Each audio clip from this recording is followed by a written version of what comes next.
Ladies and gentlemen, welcome to the S1E6 episode, and today I'm going to cover one of my two favorite writers of the 20th century. And you know how universe works in mysterious ways, trying to assign you to a place you always wanted in the first place. Manifestations. Today is Friday, and today we're going to cover the South, where I'm from actually. So the first writer is actually from my hometown. He's considered one of the greatest of all time. And I do believe genuinely the greats among with Ivo Andrić and Meša Selimović and Danilo Kiš and Dragosa Mihajlović and Borisav Pekic, etc., etc. And the second one is none other than the gentleman from Oxford, Mississippi. Ladies and gentlemen, I present to you Mr. Wiliam Faulkner. So where do they have a lot of similarities? Actually, how they address the South. So you see, Stanković was born in 1876 and William Faulkner was born in 1897. So Faulkner had died in 1962 and Bora had died in 1927. So each of them had its own specific background and growing up and raising. Sorry, just a second. Okay.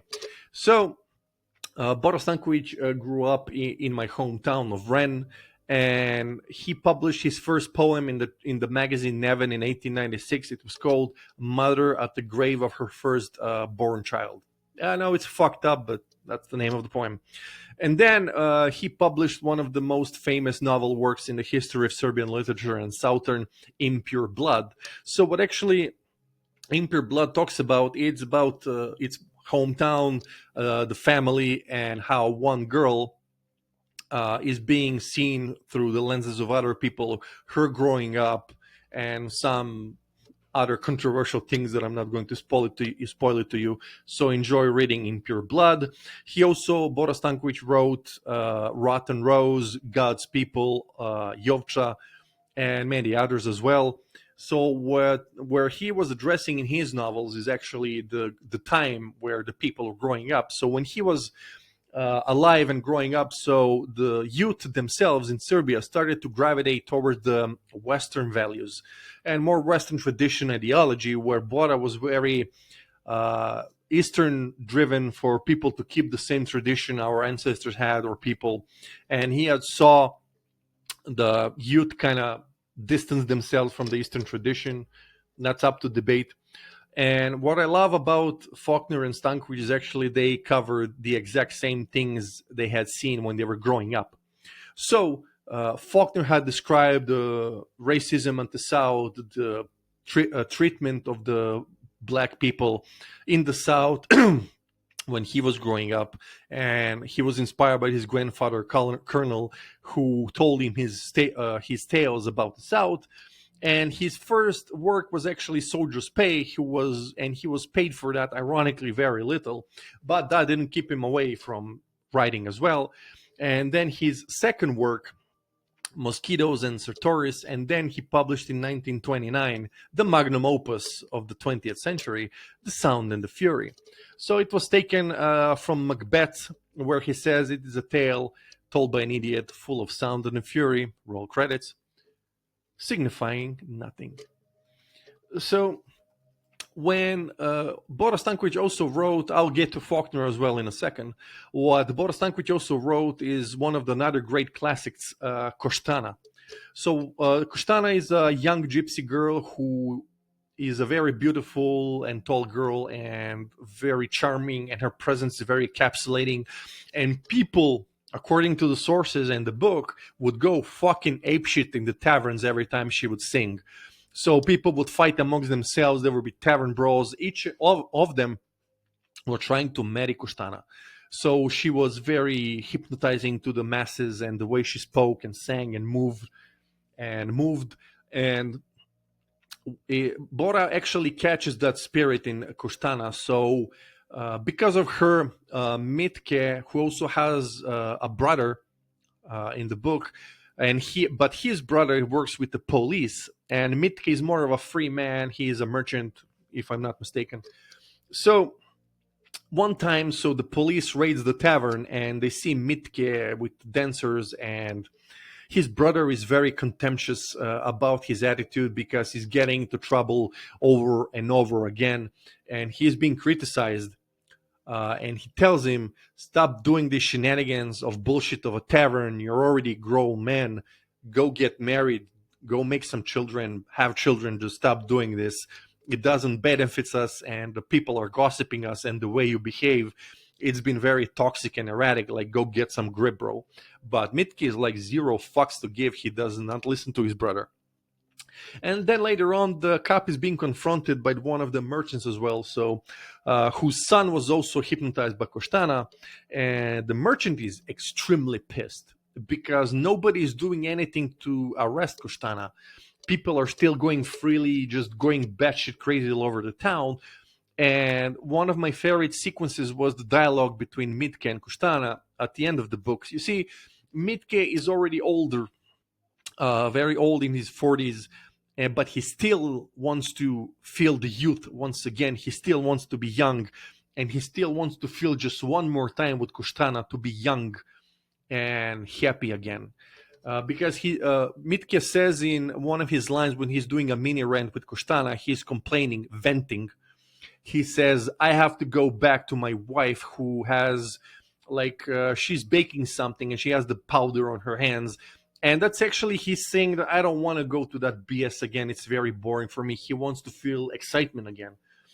But he's stuck in that cycle, so he can no longer do that anymore.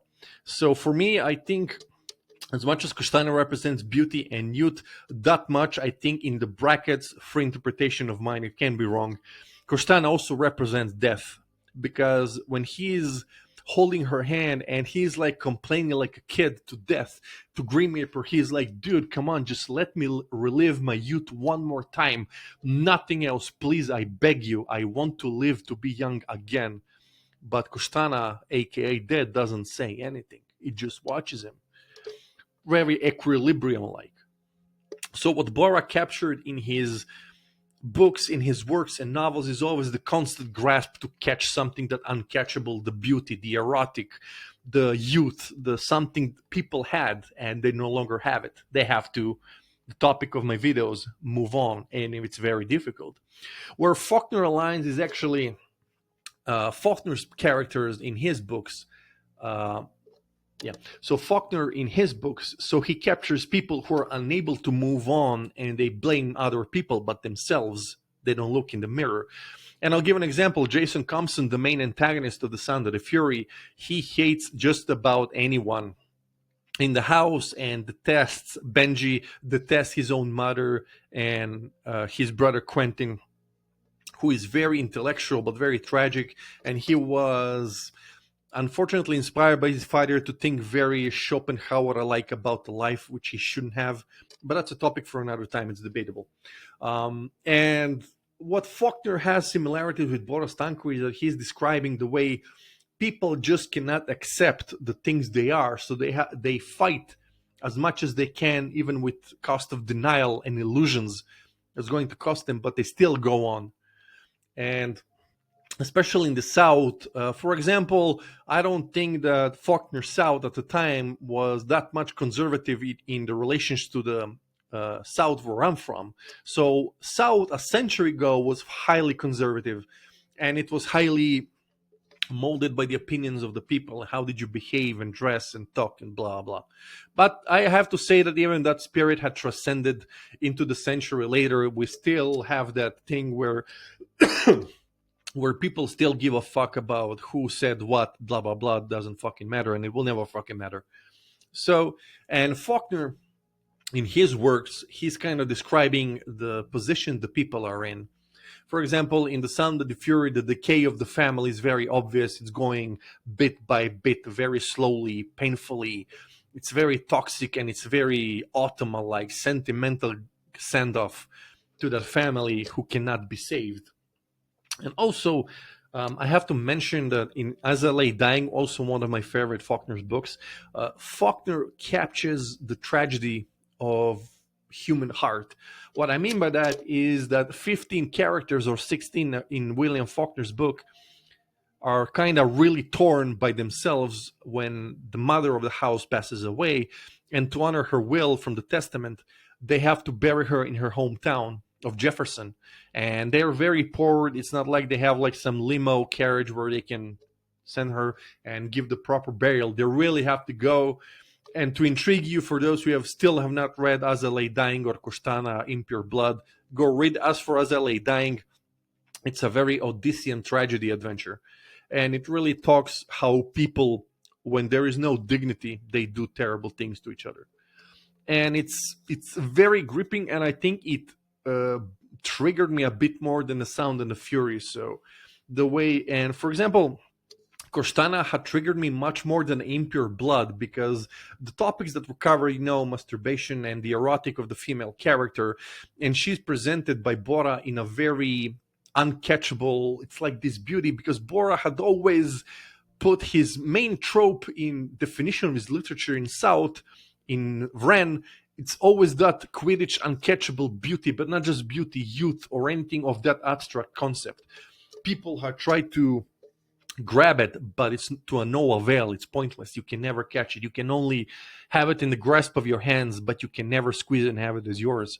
The same in Faulkner's books. His work is usually, it's the action, and it's not that they're like trying to capture it. They have reconciled with it, and they just want to somehow prolong their own agony. That's the topic of Faulkner's people. And there's a lot of similarities, because Faulkner and Stanković have described the South just as it was 100 years ago. And as I mentioned, Faulkner described the history of the South, the racism, the tensions, the treatment of the black people from the white people, actually from the white Americans to the black Americans. And it's a very controversial topic. But I consider that Bora personally was a very also introverted. He was a very temper-alike person. So he really didn't like that much people, such as me. Like, writers are a very weird creature, so we don't like people that much. We just want to be left alone. And Bora was, as I mentioned, very to himself and spoke very little. But when he blew as a temper, people knew it. Faulkner, on the other hand, was a more of a chill person, so he was just, drinking whiskey and writing books. And I believe that those tempers are very much different. But what I love about them is that Faulkner brought me into literature where I found my life call of being a writer. Being a YouTuber is in brackets, so I can express my journey and gratitude.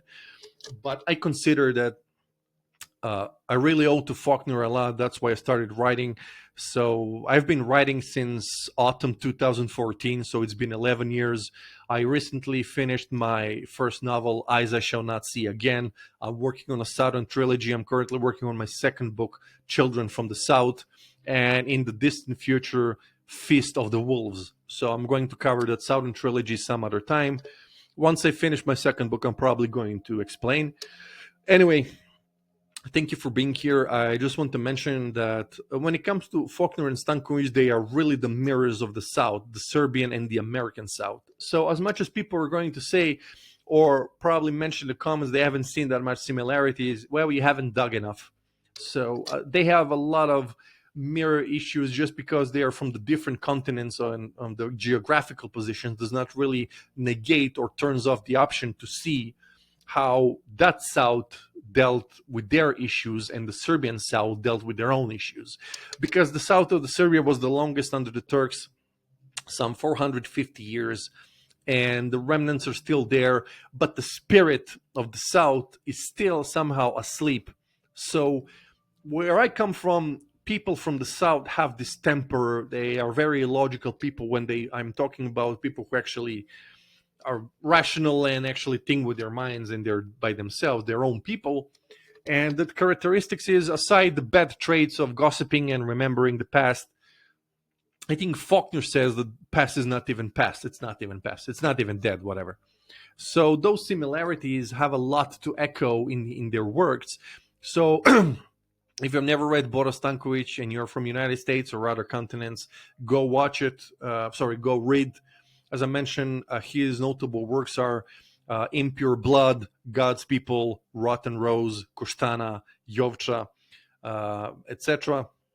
When it comes to Faulkner, if you're from Serbia or from other countries, The Sound and the Fury, As I Lay Dying, The Light in August, Requiem for a Nun, Soldier's Pain, Mosquitoes, Sartoris, Horse Riders, not Horse Riders, Barn Burning, Rose for Emily, I recommend Rose for an Emily. It really speaks in a very creepy way about people and their being away. Anyway, thank you for coming to this video. It's S1E6, and one disclaimer. Uh, I really love how both inspire me to become a writer, and it speaks for itself how universe is trying to help you. Thank you for coming here. If you have any additional questions, just write me questions you want me to cover, some Serbian writers or other writers that you want to know about. So until then, thank you for coming for S1E6. Until then, enjoy, grow, read books, become straight edge, and believe in Christ, because Christ is king.